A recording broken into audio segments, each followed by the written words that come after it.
it's sort of one of those unbelievable scratch-your-head type cases. What were you thinking? And if you go and there's a really long account on OhMyGov that they responded to the editorial from someone who responds traumatized in Texas, and they give the account where on September 4th they went through this whole process, and it was a woman talking about how she had maybe one glass of wine that night, and watched as all her personal rights were stripped from her, and she was put in prison, and she was grabbed and forcibly stuck with a needle, all without knowing what was going on, and horrified as 8 police officers and staff sat around and laughed and thought that it was funny. Well, and this is training police to be medical officers for forced inoculations, for quarantines, for extracting DNA. Did you know for 36 years in the United States, England, Canada, Australia, and New Zealand, it's an international secret agreement, now declassified. It's been in the Austin American Statesman. Blood is taken secretly at birth from babies and put in a DNA database. I guess they're guilty of drunk driving, too? I haven't heard that. I'd love to read something about it. This is a larger program to get medicalized police out there at checkpoints, and now you got your kids with you. Now they take you to jail for not wearing seatbelts in Austin and in surrounding areas, and CPS your kids for you not wearing a seatbelt, even if it's in your neighborhood, and then they take your kids on the spot and then try to keep them. That's news to me. Did you hear about the $15 million fines for selling anything with lead in it or that's been recalled at a garage sale? No, I haven't yet. I'm not kidding. Guys, pull up the Fox News article. It's also AP. Absolutely. Feds take... In fact, I covered it last night. It's here in my stack. Well, tell us about your website, ohmygov.com.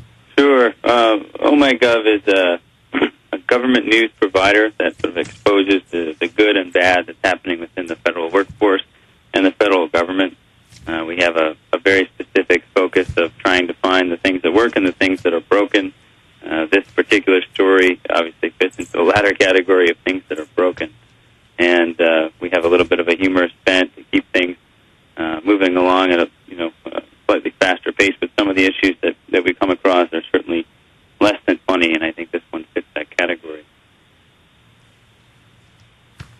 Well, where is this going? I mean, from your research and perspective, are they... I predict they won't even stop taking blood warrantlessly at checkpoints, because I'd seen other state rulings in Arizona previously over the years, and they don't stop, and they've expanded taking blood.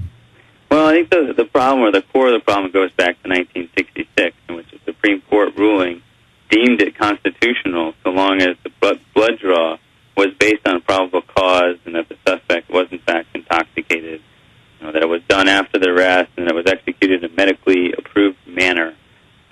Problem is, all of those things are really pushed to the envelope of their definition. What is a medically approved manner? In this case, and the doctors and nurses have been refusing to take the blood without a warrant, and so how can it be medically approved?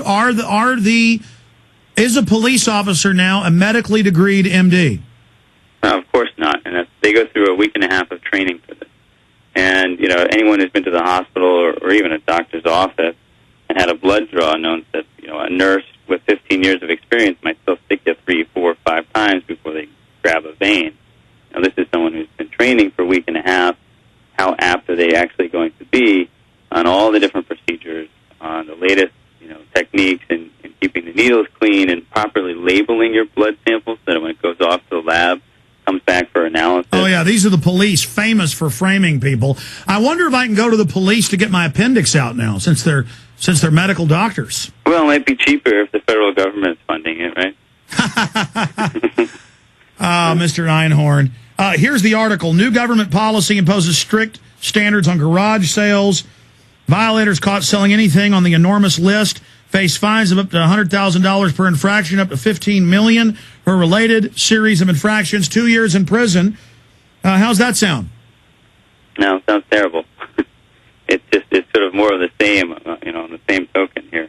The stuff keeps coming out, and I think I sort of wonder where it originates.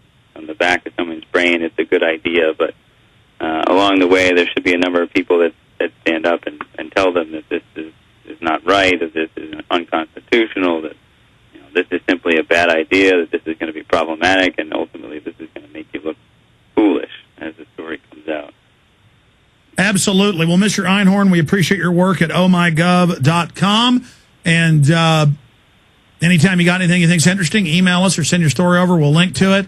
And we appreciate you going on Russia Today and speaking out against this. The Russians are more free than us in many respects now. But the good news is, I think the people are starting to really wake up that we're in trouble and that a serious police state's being set up by the feds and the private corporations that have taken over the federal government. Do you see people starting to wake up, or what's your take on that?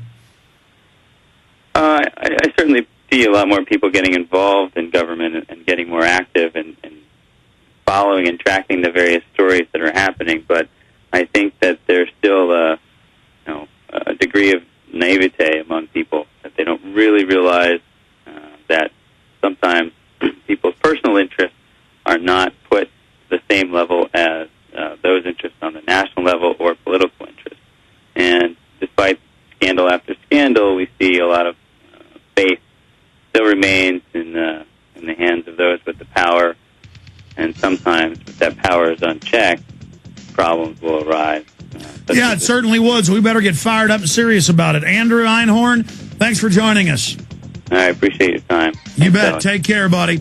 All right, I'm going to cover flu. I want to hear from police. I want to hear from military. I want to hear from that fellow whose wife's a nurse here in Texas at Seton saying you got to take the shot or you're fired. I thought Lord Obama said nobody has to take it. If he tells you one thing, it's the other.